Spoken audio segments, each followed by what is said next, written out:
大家好，我是小颖。今天我们用这2根莴笋来做好吃的。首先用削皮器把莴笋皮削干净，莴笋皮比较厚，要多削几层。削好之后再把它切成小段，6厘米左右就可以。然后先切一片出来，再把它放平，切成薄片，尽量切得薄一点，再切成细丝。莴笋的营养丰富，口感清脆，平时可以多吃一点。切好之后装入大碗中备用。再准备一个去皮的胡萝卜，先切成小段，再把它切成薄片，最后切成细丝，尽量切得细一点。切好之后装入盘中备用。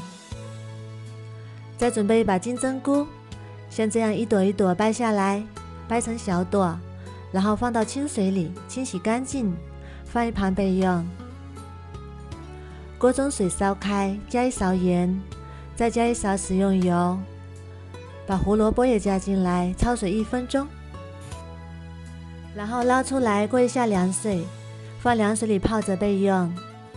再把金针菇也加进来，焯水3分钟，去除草酸，并且煮熟，再把它捞出来过一下凉水。莴笋丝里加入适量的凉开水，浸泡5分钟，这样吃起来口感更加的清脆。再准备几瓣大蒜，切成蒜末，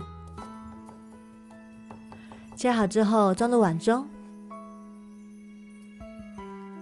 再加2勺生抽，1勺香醋，1小勺盐，1勺白糖，1勺鸡精，1勺芝麻香油，半勺花椒油，充分搅拌均匀，放一旁备用。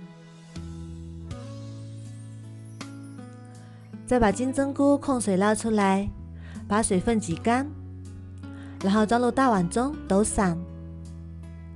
再把胡萝卜也控水捞出来，装入大碗中。最后把莴笋丝也控水捞出来，这个时候的莴笋就已经非常的清脆了。再把调好的料汁也加进来，哇，好香啊！这个料汁就已经很香了。然后搅拌均匀，一道开胃爽口的小凉菜就做好啦。再把它装入盘中。这样做的莴笋口感清脆，开胃又下饭，不用煮也不用炒，营养不流失。过年过节大鱼大肉吃腻了，来上这么一盘清脆爽口又开胃下饭，不喜欢吃蔬菜的小朋友也非常的喜欢。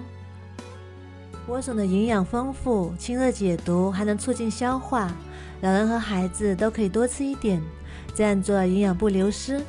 如果你喜欢也试试吧。喜欢我的视频就关注我吧，谢谢您的支持。